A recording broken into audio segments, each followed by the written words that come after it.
Nowadays, we all are getting heavily exposed to ultraviolet rays from sunlight, which makes our skin darkened or tanned. The more we get tan, the more unattractive we look. After getting suntan, it is not easy to bring our skin back to a normal state, but with patience and care, it can be done. Instead of spending money on expensive cosmetic products, try some natural and effective home remedies which are available in our kitchen. They lighten suntan, giving you fresh, attractive, and glowing skin. The most popular and effective home remedy for removal of tan is lemon juice. The citric acid present in lemon juice helps to remove dead skin cells, tan, and pimple scars. Take a lemon and rub the lemon to the ground to get more juice out of it.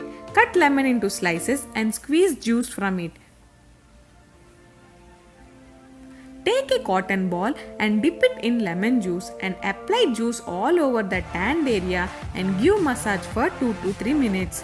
Leave it for 10 minutes and when it gets dry, wash it with cold water. This is one of the best effective anti-tan face pack which brings glowing skin. Second effective home remedy for tan skin is tomatoes.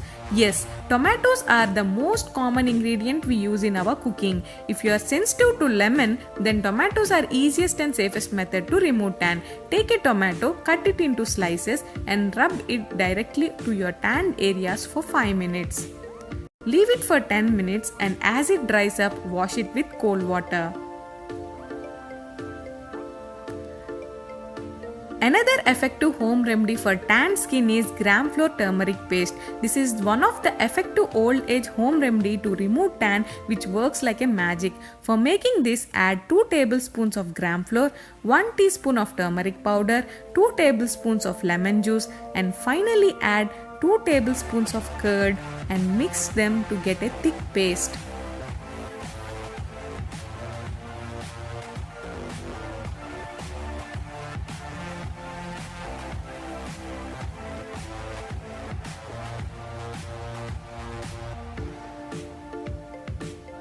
Apply this mixture on the tanned areas and leave for 20 minutes.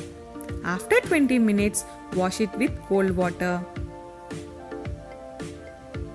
Apply any one of these home remedies daily for getting fair skin. You will definitely observe change within a week. To get best results from these home remedies, we must follow few tips. Before applying any face pack, wash your face with soap to remove dirt from the face. One should always prepare a fresh batch of face pack to get desired results. After removing face pack, wash face with cold water, pat it dry and apply little moisturizer to prevent dry skin. After applying tan packs, one should not get exposed to sun immediately, so preferably apply tan packs in the evenings. Apply sunscreen to body before going outdoors. Sunscreen protects us from UV rays. That's not bad. I think it works. Ciao guys and welcome back to Lampis. Yes, in this video I'm going to show you how to lighten your underarms or get rid of dark armpits in 3 days. Just 3 days, a method that really works in 3 days using ingredients that you already have at home. This is a major problem, especially for people, I think women of color. I have had this for a very long time. It's very embarrassing, especially during the summer. If you want to go out, put on open things and go to a party, you're just very shy to kind of lift your arms or just weird. Yeah, stay tuned, watch until the end and let's see how this works. It's weird because I'm doing this in the bedroom. I should be in the bathroom, but Ali's not at home, so I thought I can do it in the bedroom anyway if he's not home. We need a lemon, a tablespoon of honey, and then we have baking soda and of course turmeric. I think for all lightening recipes or remedies you always find turmeric. However, there's another ingredient to this recipe which is the game changer. This should be the thing that fastens that normal home remedy to just 3 days, and that is heavy cream. Now let's see. Please watch until the end because I have to try this for 3 days, and I'll be just taking you through the process and show you if it really works. So this is turmeric and baking soda. And then I have here honey. So I am using a tablespoon of baking soda, a teaspoon of turmeric, and a teaspoon of honey, and then lemon, and of course about half a cup, no, a quarter of a cup heavy cream. I really have to be careful. If I mess this up, it's going to be problematic because I have everything here is white. Squeeze in the lemon, heavy cream.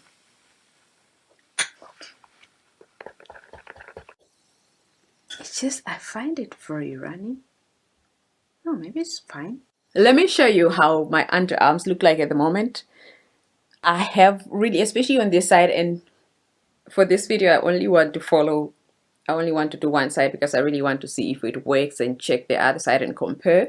If you have gloves, I would suggest that you use gloves because the color of turmeric is quite intense and it's very difficult to get rid of, especially it might just discolor your nails and it take a little bit of time to get rid of that, maybe 3 to 4 days. What I saw in one video, the lady just took a lemon like that, cut in half, and then just kind of apply all that lemon juice underarm. And I've been really trying to get rid of this for a very long time, and I think I have already, my situation has improved, but you know, I want to see how, if I can do this in 3 days, I'll be very happy. I'm so dumb. Why didn't I start on the left hand side first? Take that with the back of a spoon. Yes, actually it's not as bad as I thought.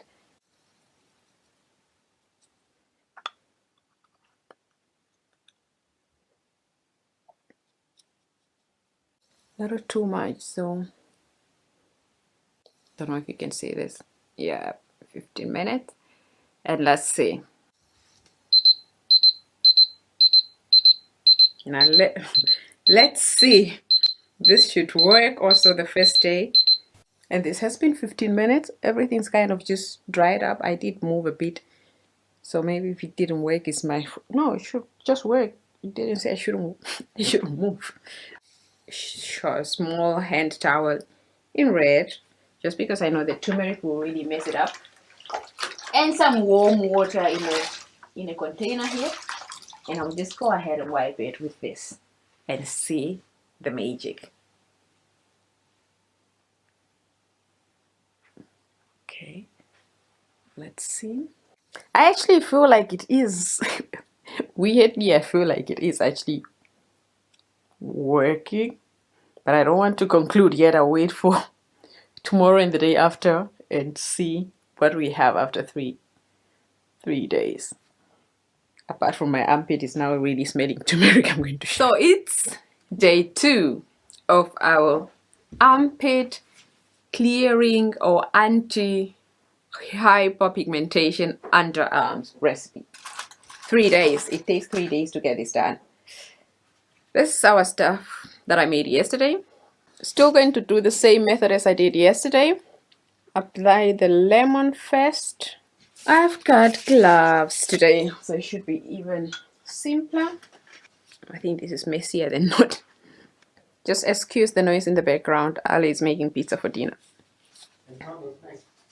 Super. Kenny says.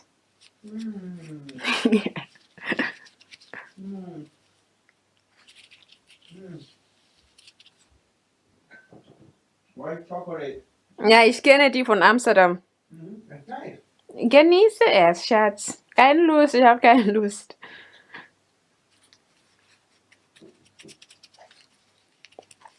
Oder ich habe letztes Mal zu viel gehabt, dass ich nicht mehr... Okay. So whole arm covered. underarm covered. I've set the timer at 15 minutes. Then I'm just going to keep my arm like this in the next 15 minutes until everything is done. Two things that I've noticed today. I will absolutely say it's easier to apply with gloves than using the back of a spoon. Then the other thing is that don't try to do this like on the day that you have just shaved, or use any hair removal method, because I think the acidity of that lemon juice is really going to burn your skin. In the meantime, I'll be reading this. It's one of my favorite books. It's like thousand natural remedies, and I wanted to see if I can find something similar for hyperpigmentation or against hyperpigmentation. I actually really look crazy, but I have to keep my arm like this, so I'm just gonna keep myself like this. It's easier than keeping the arm in the air. So just 15 minutes should go by very fast. Yeah, you wanna take a picture? Of what? Of pizza. Here you go. 15 minutes over. That's how everything, it's kind of just, maybe it's absorbed by the skin. Yesterday I'm going to take this. It's just a bucket with warm water and a cloth. I would suggest that after you wipe this off, just go take a shower. I don't think the cloth is enough to clean it. You're probably going to have a little bit of turmeric residues under your arms for a while until your next shower. So I'm clean. Day 2 doesn't look bad. It doesn't look bad. I would say it does not look bad at all. So day 2, and we have to wait for day 3. Day 3, I just came back from a 4-kilometer run, and I wanted to try, further on my day 3 anti-pigmentation recipe before I go shower. Now, let me show you how it looks like. This is after 2 sessions of applying the remedy that I've been sharing since the beginning. It doesn't look bad, but let's go ahead and try the 3rd session and come back and share with you my overall results. We have everything here left over. Start. You want to make sure that the whole armpit is soaked. We take our mixture. Oh yes. Oh, it's actually burning. I don't know why. Ow. Ow. It's red. I don't know why. Yeah, my pores are probably way too open. It's burning.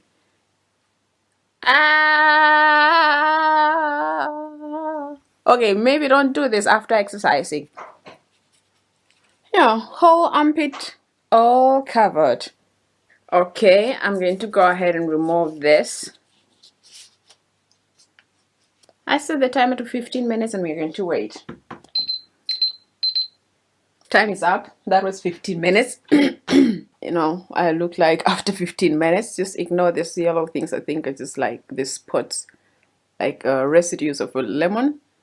And then like eventually the turmeric changed from yellow to a more reddish color. Let's go ahead, a cloth and some warm water, and wipe this.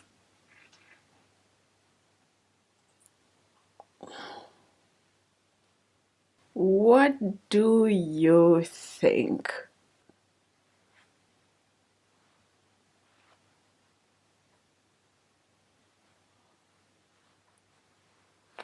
What do you think? Let me just try to come closer. I don't know if the camera can zoom in. End of day 3. What do you think? I honestly think the result is not bad. I'm just not sure if I really see an improvement. But it's not bad. I think it works. Like overall review on this thing, on this remedy, I would say for everything that I've seen on YouTube, like if you want to reduce excessive pigmentation underarm, like most of the video shows one treatment and very few videos show like 3 treatments. And I would say for 3 treatments, I wouldn't say I'm happy with the results. I went on and did a little bit more research. There's also a section for if you want to fade dark spots. It says here you can use lemon juice. So lemon juice is already known that it has some very potent bleaching characteristics. The thing is, and this is why I'm not happy with this result, is it's also written here, lemon is a powerful bleaching agent. However, you should expect to see a difference somewhere within 3 months. So I definitely don't think it works within 3 days. Or I don't even think it works after 1 treatment. So this is what I found here. And then online I also did some research. I found something that says, yeah, lemon has some bleaching impact or characteristics. It's just that reaction or whatever happens, it is not a permanent change.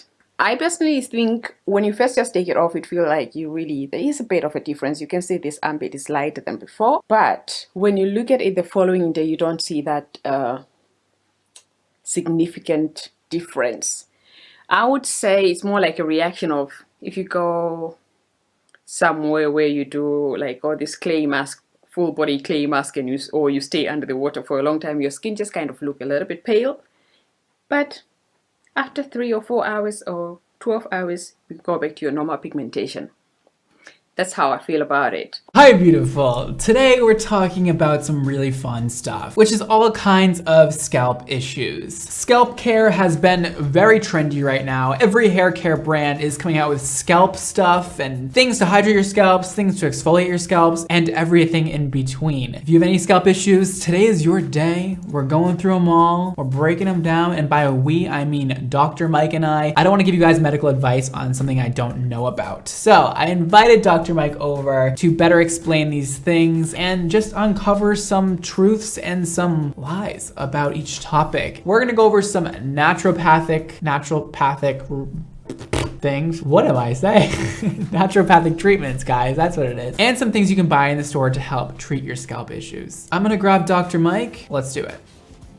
Hey, beautiful. I mean, Dr. Mike, welcome to the channel. No. Today we'll be talking about dandruff, dry scalp, and psoriasis. You're gonna help the common peoples understand these 3 things, and we're gonna decipher what is the differences between them all and how do you treat them. Yeah, there's so much overlap, there's so much confusion. I'm suffering with some dry scalp, dandruff myself, so we are the common people. All right, let's do it. We're gonna start with going over the differences between dry scalp, dandruff, and psoriasis. What's interesting of all 3 of them, the symptoms are quite similar. We're gonna see flaking, although they're gonna be different size flakes for different conditions, itchiness, redness of the scalp. So it's really important to distinguish which one of these 3 conditions it is because the treatments are somewhat different. When it comes to dry scalp, we're simply talking about dryness of that skin layer. That's it. There's nothing else going on. Okay. When we're talking about dandruff, we're actually talking about a medical condition called seborrheic dermatitis. That's mouthful. a big name. I know. Seborrheic dermatitis. That's good. Look at that. I'm about to give an honorary doctor degree right now. We only have theories as to why dandruff happens. Right. Either too much oil production by your scalp,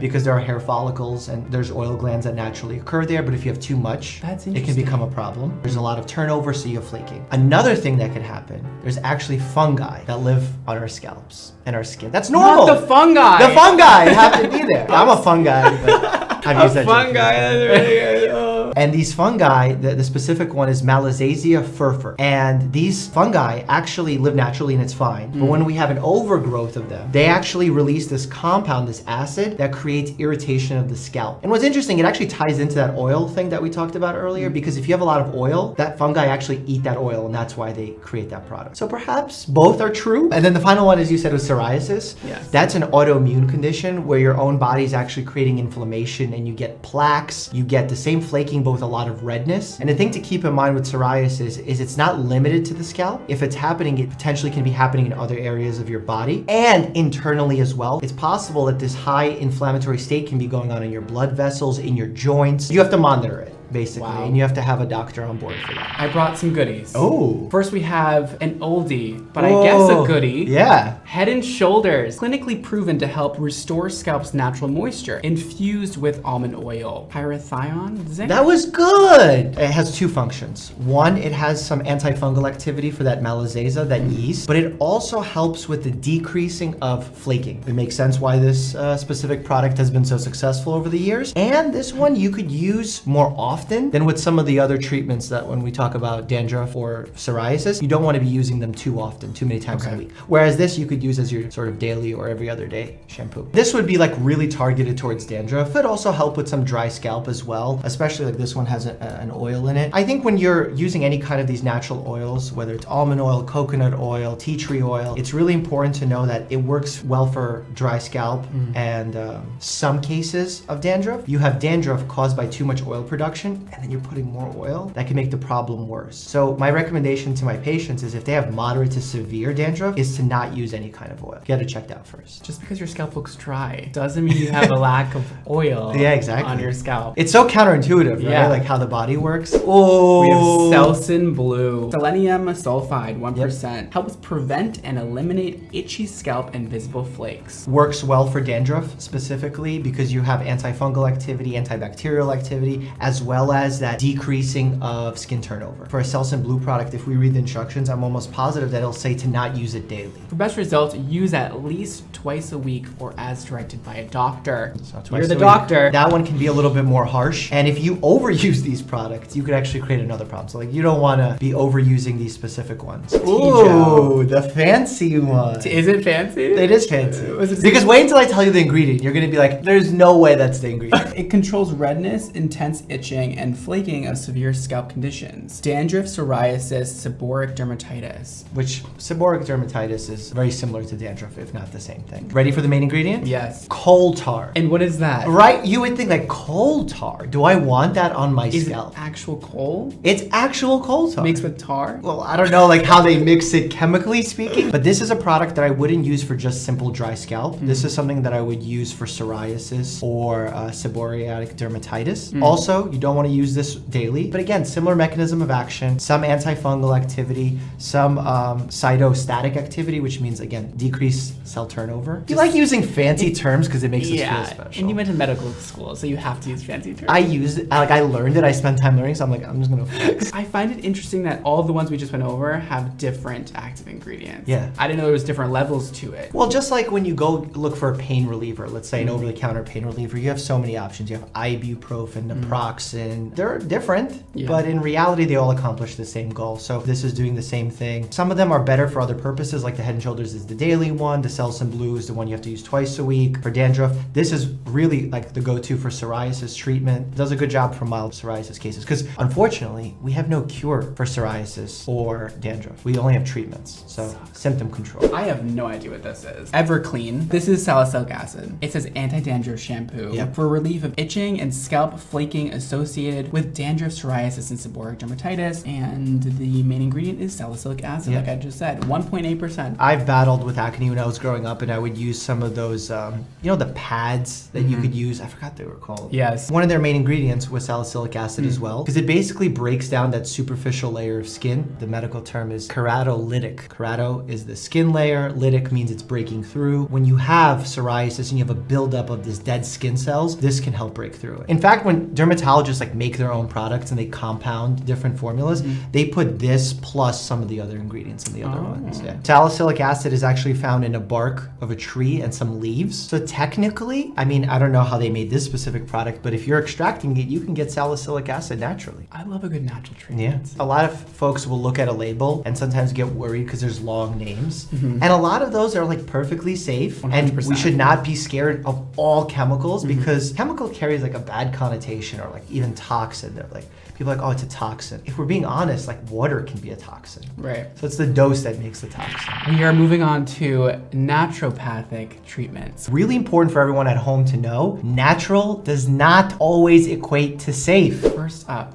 we have tea tree oil. Tea This tree is a oil. common treatment. Tea tree oil has really good evidence for it, like decent evidence for mild Really? dandruff. Yeah. Wow. It is antifungal. I always thought it was like an irritant though. Salicylic acid is an irritant, but it also helps shed off that layer of skin that's unhealthy. So it helps remove some of that flakes, allows the healthy scalp to come up. So tea tree oil has some of the same benefits, and it's the one that actually has some clinical research behind it. I always It also thought- helps with itchiness, like because the last thing you want to do when you have any of these conditions is scratch, because you could actually do more damage and then it takes longer for it to heal. And tea tree oil can help relieve some of that itchiness. Up next, we have something that I talk about a lot on my channel, which is coconut oil. Okay. I hate coconut oil. People put coconut oil into everything. And people that love it refuse to believe that it's not good for you. I know. What do you think about it? Yeah, so coconut oil is a great moisturizer. Out of the 3 conditions we have, coconut oil can potentially work and it can help moisturize. However, for the dandruff where we said too much oil production, you throw coconut oil in there, now you could be making your condition worse. It really depends on what's going on and what your diagnosis is. In general, have the claims surrounding coconut oil been overblown? Yeah, I would say so. I also heard that it kind of puts a film on your skin and doesn't allow more moisture to come in. Is that true? For some people, yes. Okay. It really depends on the natural state of your skin. If your skin senses that it's already well hydrated, it could potentially shut down some of its moisture producing properties. If you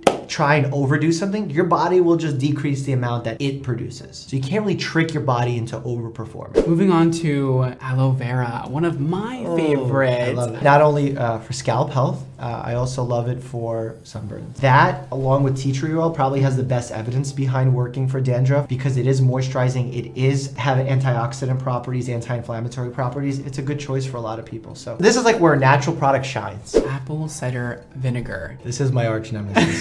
Oh no! This is my arch nemesis because my patients think that apple cider vinegar treats everything. It's not a miracle thing. Like I want it to be, but like I didn't go to medical school for 10 years and just prescribe apple cider vinegar to everybody. Like I wish it was that simple. There's very little proof. In fact, a lot of people like to tote apple cider vinegar as being anti-inflammatory. There's no evidence for that. It's unbelievable that people can just make It's up marketing. It's and, marketing. Yeah, and it becomes a big thing. Well, look, like I say sometimes complicated words like cytostatic, right? If you start throwing in those words along with apple cider vinegar, people can be like, I don't really understand it, but this person sounds smart. They're using complex language, and people unfortunately get tricked by these marketers. That's actually why I even wanted to start my YouTube channel. It was because I wanted to educate people so that they don't get tricked into false theories like this. And it doesn't mean apple cider vinegar is evil or bad. It just means that the claims that come with it, that people say that it cures all these things, it's just not realistic.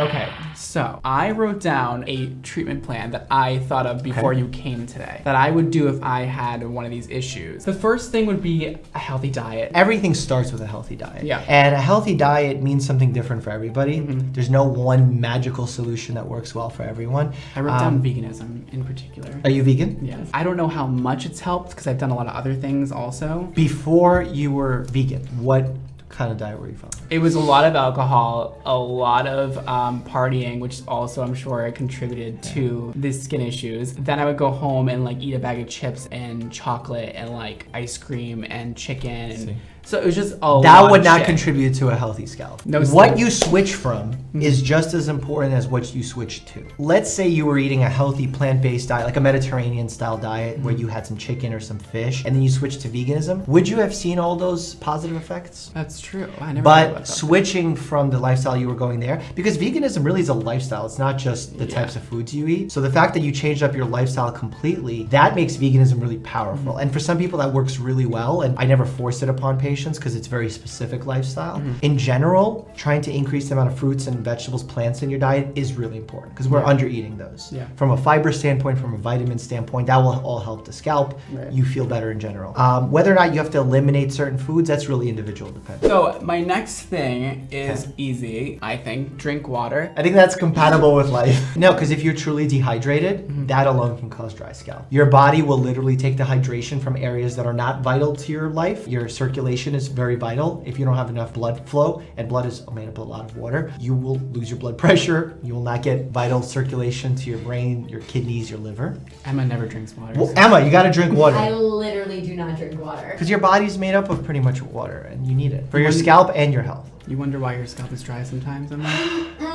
It's looking pretty good lately. What have you been doing? Water. It was just really dry that one time. It really was. Like, my scalp's like never dry. Well, Like, you know what? great Another scalp. thing that causes dry scalp sometimes, and this may or may not be what happened to you, is something known as contact dermatitis, where you use a product, a cream, you wore a hat or something that had a reaction to your skin, just like how it would happen on your regular skin, but it happens on your scalp, and it can cause that flaking dryness. But as soon as you remove that product, it goes away. That's why I think one of your recommendations that I've heard you say in the past is to not use scented products, and scented products can cause that contact dermatitis. You hear that, guys? Then I have unscented shampoo that is well balanced and does not provide too much moisture, but just enough, because too much moisture can throw off the balance of your skin, is what I wrote before he came here today. Okay. And we talked about that, right? Because like we if did. you over supplement your body will be like, all right, we're good, so we won't do our own thing. Yeah, completely agree with that. Wow, I'm impressed with myself. I said use a boar bristle brush to distribute oils and exfoliate scalp. Yeah. Is that gonna be too harsh, or is that okay to do? So you just need to be gentle when you do it, because some exfoliation is okay, and in fact when you brush your scalp you're actually increasing circulation to the area, you're removing the dead skin cells. But if you do it too much or too rough, you can actually cause damage or make the problem worse. But the boar bristle brush is good for distributing those oils, because imagine if you have excess oil on the scalp and you distribute it evenly throughout your hair, now you're getting nice looking hair and you're removing it off your scalp so that fungi can't get to it. Ooh.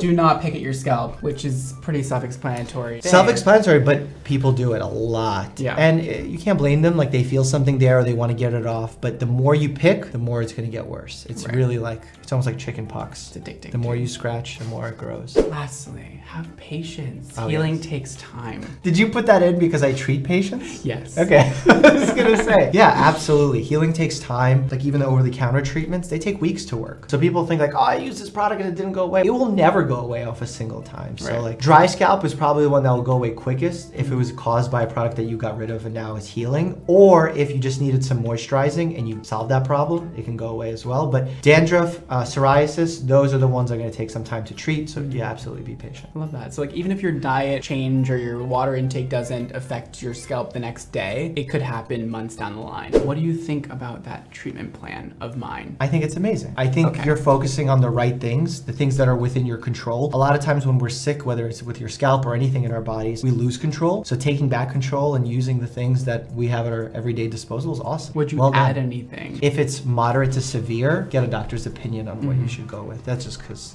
We have to say that. Well, no, I don't want a patient going through a month's worth of treatment when they have truly severe psoriasis. And also with psoriasis, you want to make sure their health in general as well. So unless it's mild to moderate, that you can safely usually do at home, but anything to moderate to severe, you want to start getting an expert's opinion on. What grade would you give that? Oh, A. That's perfect. Yeah, that's Like literally. past medical school? Yeah, absolutely. Naturopathic medical Oh, school. okay, for that one. perfect. So, Dr. Mike, thank you so much for coming on here and helping people that are suffering from dry scalp, psoriasis, and dandruff. Yeah, the most common one. They're not life-threatening. They're not pleasant and they're annoying, but they're dealable, and you can have some options at your disposal, because look at that list Brad just gave you. And if you guys want to subscribe to Dr. Mike, of course, it's right down below. He's very entertaining and he talks about a lot of issues on his channel, medical issues, even reacts to doctor things on TV. On Dr. Mike's channel, also, I'll be reacting to his hair care routine and pictures of things he's done with his hair. So I'm sorry, I'm apologizing ahead of time. I will be roasting him, so Yeah. check that out. It is also linked below.